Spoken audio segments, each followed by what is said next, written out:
Now, on my angle tonight, I will cry over spilt milk. And I do it only because I hope it can stop us from constantly spilling the remaining milk. Now, earlier today, as we mentioned during this show, the new IEBC commissioners were finally sworn in, instantly solving the commission's quorum crisis, whose real cost we are yet to fully appreciate as a country.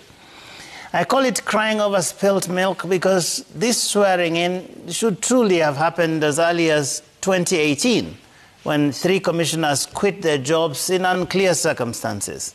Since then, IEBC has limped with just 3 commissioners and an acting chief executive officer.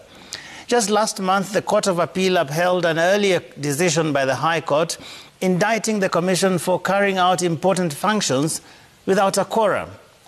Now, that finding has put in doubt the very legality of the numerous actions taken by the electoral body since 2018, such as the many by-elections it has conducted.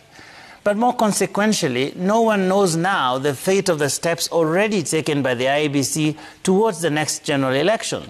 Tenders for ballot materials, recruitment of electoral officials, and an elaborate roadmap for the August 9th, 2022 general election. All these are now in limbo, in a manner of speaking. And that is why I say I'm crying over spilt milk, because the damage is already done. Just what were we doing all these years? What were we waiting for? Just why did the appointing authority, the president, not declare the vacancies in 2018 when they fell? There have been all these arguments that the law providing for the replacement of commissioners was put in place only recently. That may well be, but surely wasn't the executive perfectly capable of initiating such legislation in good time? And how come none of the loud politicians in this country thought it wise to push for the replacement at IEBC? Think about it.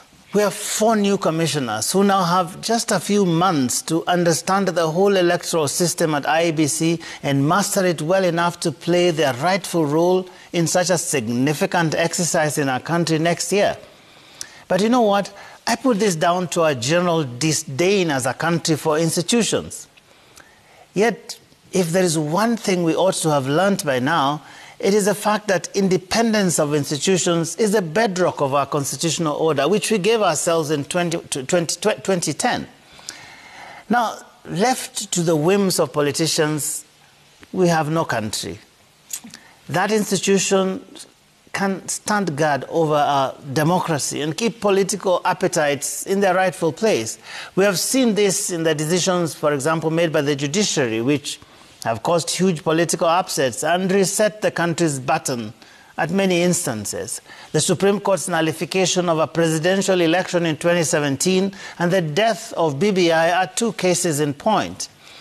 Yet, you must have seen how casually we treat these institutions. The fact that we waited this close to the election to realize that the IEBC needed 4 more commissioners must surely say that we are only doing it because we have no choice. We are doing it because we smell a crisis. We are doing it merely to tick a box. And you see, on this IEBC question, we have not really solved the problem. Let's face it. We have simply kicked the can down the road. And here's why.